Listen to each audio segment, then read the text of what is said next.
Hi, so we're going to continue on with our discussions on ecology. We said ecology is the interaction of species with their environment. And yesterday we talked about that interaction, the interaction of species with their environment. We talked about the biotic and the abiotic factors. So the biotic being living and the abiotic being those non-living factors. I want to take a little bit of time right now to talk about how humans affect ecosystems. And I know some of you, we talked about this a little bit yesterday, and others we kind of didn't get to this. So how do humans affect an ecosystem? Well, there's several ways. First of all, there's a lot of humans on this planet. There's over 7 billion and growing very, very fast. So the the exploding population of humans, of course, we use a lot of natural resources. We grow a lot of food, we build a lot of houses, we build a lot of roads, and that sort of thing. In that process, there's some destruction of habitat that occurs because of that. So we're busy building our roads and growing our crops, and of course, there were animals that lived in those spaces before we kind of took over them. So yeah, we destroy some habitat. I do think in my lifetime, I think we try to be a lot more.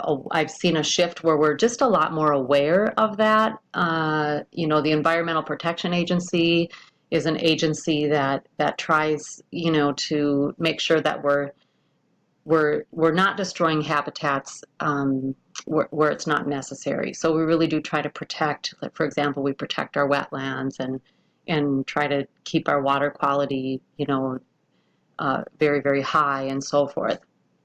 So the destruction of habitats, you'll see I drew a little arrow.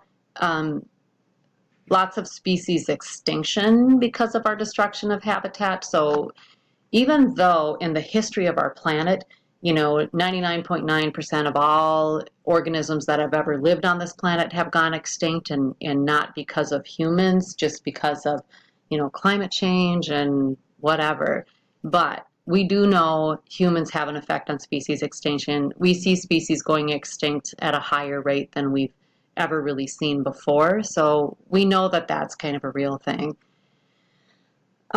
Pollution that can cause climate change. We hear a lot about global warming right now. CO2 is one of the culprits of that. And that climate change is, a lot of it is due to buildup of CO2 in the Earth's atmosphere. So what it causes is a buildup of CO2 causes an increase in something called the greenhouse effect. So we know actually, so we live on this is my depiction of Earth. We're somewhere around this blue dot. I don't know, it's such a bad picture, it's hard to tell. But let's say that we're right about here. But this is the planet Earth that we live on, and we have this huge bubble of gases that protects our planet. Some of the gases are the ozone, this O3. It's oxygen. The oxygen that we breathe is O2. It's 2 oxygen atoms together. This is 3 oxygen atoms together. So ozone is important in blocking out ultraviolet rays from the sun. So it keeps us kind of safe from some of the harmful UV rays that come from the sun. Of course, some of them still get through, but ozone does a nice job of blocking that. Without the ozone layer, we'd have, lots and lots of skin cancer and bad sunburns and that sort of thing. One of the things that has happened, we've seen in some places a thinning of the ozone layer from time to time, and we know that there were some culprits. Like, it used to be all aerosol cans had this substance. They used this propellant called chlorofluorocarbons, and the chemicals in that broke down our ozone. Those have been banned since the early 1990s worldwide, so we know that they're not contributing, but there's some other things that contribute as well to thinning of the ozone layer, certain kinds of freon and so forth.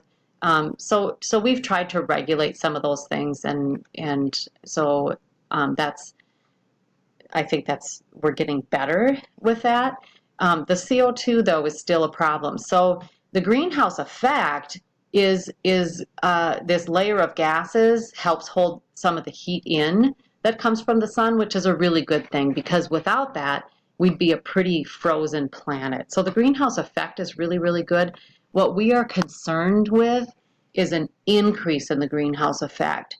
So we call it the greenhouse effect because if you ever have been in a greenhouse, even if it's a sunny day in like January and it's cold outside, the sun's energy is sort of trapped inside. That's why they can grow plants in there in the winter. They also heat it at night, but during the day, if it's sunny, they really don't need to heat the greenhouse because this layer of either glass or plastic, depending upon what the greenhouse is made of, holds all this heat from the sun in here. In fact, so much so that on a sunny winter day, you actually need to open up vents to let some of this air out. Well, if we get too much of a buildup of these gases that hold the heat in from the sun, that's exactly what's going to happen to our planet. Only we can't really open a vent and let that heat out. So we have to try to manage and make sure that we don't have too much buildup of these greenhouse gases because it's going to cause an increase in temperature on our planet, and that's what global warming is. That's what we hear a lot about that.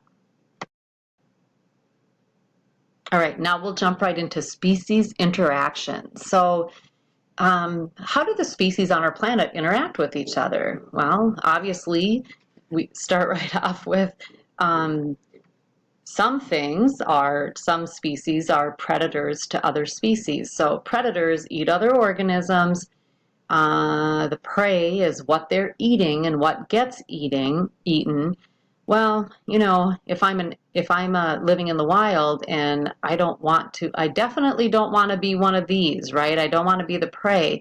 Well, there's some defenses that organisms have evolved to have that make them really effective at not getting eaten. The first one is if you can see the little toad here, he blends in really, really well with his surroundings. That's a really great adaptive strategy. He evolved to look more like his surroundings because if you looked more like your surroundings, you were less likely to get eaten, you were more likely to survive. If you survived, remember, you get to have babies or make babies and pass your genes on to offspring.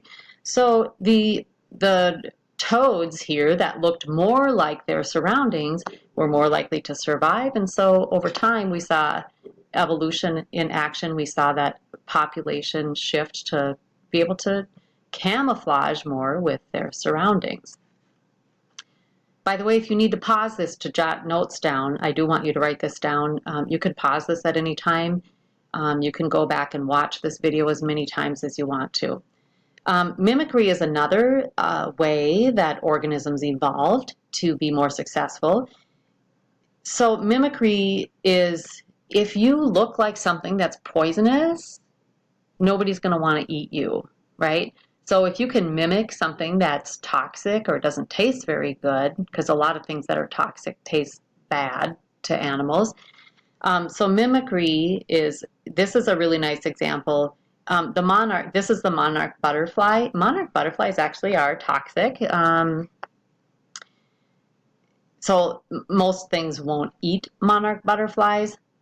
And the viceroy butterfly over thousands and thousands of years, they probably looked a little bit like monarch butterflies. And from an evolutionary standpoint, natural selection, if the ones that looked more like a monarch were less likely to get eaten and more likely to survive. Viceroy butterflies are not toxic. They're not toxic. But a lot of times sometimes in the summer, you think you see a monarch, you might be seeing one of these because it's really hard to tell the difference. There's certain color patterns that are associated with being toxic. Red and yellow, it tends to be one of those. So yeah, mimicry. If you look like something that's toxic, you might not get eaten. That's a really great strategy. Animal venom and plant toxins. So the snake that has venom that can kill things. People are going to leave you alone, and other animals are probably going to leave you alone as well. especially if you have any of those colors that are associated with toxins. And then plant toxins, things like poison ivy, right? Nobody really wants to do a lot with poison ivy because there's a toxin on that plant that's going to cause a really uncomfortable rash for most people. I know there's a few people who maybe you're one of the lucky ones that doesn't seem to react to that, but most of the human population does, and that can happen with animals as well. So plants that have toxins, yeah, get left alone. Some plants are toxic only if you eat them. So that, sometimes the toxin is only effective if it's eaten, but animals quickly learn that that's not a very desirable thing that happens when you eat that plant. And then, of course, actual physical defenses like thorns and quills on a porcupine. Those are physical defenses that, again, it's a defense against predation. Nobody wants to mess with the porcupine. If you've ever had a dog that does that, hopefully they don't do that multiple times. It can be a trip to the vet, and it can be a really uncomfortable thing for quite a while. So physical defenses, pretty effective against getting eaten. Some organisms form something called symbiotic relationships or close relationships between species. And there's three main categories of symbiotic relationships. Sometimes there's a symbiotic relationship, where everybody benefits, and sometimes there's symbiotic relationships where only one of the organisms benefits. So the first one we're going to talk about really quickly is parasitism. Parasitism is when one species feeds on another species. So that the parasite is the one that's doing the feeding. So we think of icky things like wood ticks or tapeworms or other parasites that might live inside of you. There's bacteria that can be parasitic. So this is clearly a one-sided, one-benefit relationship. So the parasite benefits, and because it's extracting nutrients from the host, there's really no benefit to the host. In fact, there's a definite harm to the host. So that's parasitism. The other type of symbiotic relationship, mutualism. So I always think mutually beneficial, right? So it's a cooperative relationship in which both of the species benefit in some way. We did a little research on bees earlier this year, and bees and pollination is a great example of a mutualistic relationship. So the bee benefits because the bee gets to eat nectar as a food source, and some bees eat pollen as well. And the plant benefits because it gets pollination, maybe some cross-pollination between different populations of the plant either, but it definitely helps with pollination.